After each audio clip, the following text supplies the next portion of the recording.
Magandang hapon po at narito na po ang resulta ng ating 5pm Pieces o Lotto results today. At para po sa draw natin ngayon ay ang 3D Lotto at ang 2D Lotto.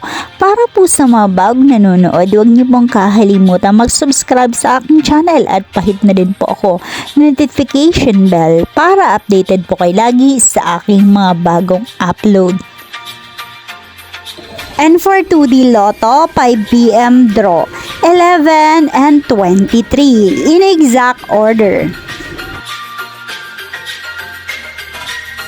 And for 3D Lotto, 5pm draw, 0, 6, and 4 in exact order. Maraming salamat po sa inyong panonood.